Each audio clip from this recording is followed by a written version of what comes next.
پر طالبانو د افغانستان پر اسلامي امارت د ولسمشر غني تورونه. سلام، ستړي مشئ، وخت مو په خیر. پام وکړئ د نن ورځې تازه خبر ته. بسم الله الرحمن الرحیم.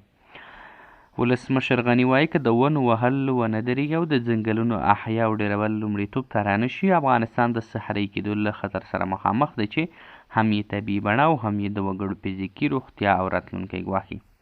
ولسمشر محمد اشرف غني د ژوند لارې نوبتي 12 پودکاسټ کې د افغانستان ځنګلونو ته د اوښتو زیانونو او د هغوی د بیا احیا پر عملي لارو چارو غږېدلی دی. ښاغلی غني وایي زموږ زرغونې سیمې یا د سون لرګیو لپاره تباه کیږي او یا پاکستان ته د لرګیو د قاچاق لپاره وهل کیږي. هغه وویل چې د طالبانو له ادعاو سره چې ځنګل وهنه یې بند کړې، د قاچاق بهیر نه دی درېدلی.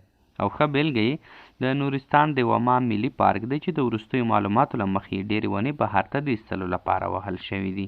ولسمشر غني زیاته کړه چې د پاکستان تر جوړېدو د مخه د پنجاب، سیند او شمالي لویدیځ سرحدي یا اوسنی پښتونخوا ایالت د لرګیو اړتیاوې د هند له ځنګلونو پرکې دي، خو چې پوله تېره شوه او د هند لرګي ودرېدل، پاکستاني قاچاقیانو د افغانستان ځنګلونو ته مخه کړه.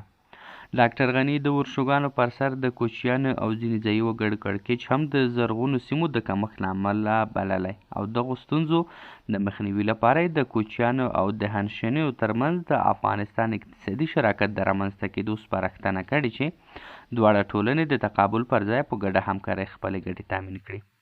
ولسمشر سپارښتنه وکړه چې د اقلیمي بدلانه له سختو ناوړه عواقبو سره د مبارزې لپاره د یوې اساسي حل لارې په توګه باید د ځنګلي سیمو ډېرول او ساتل په ملي لومړیتوب کې راوستل شي چې د هېواد د هر وګړي قومونه یې خپله دنده بولي.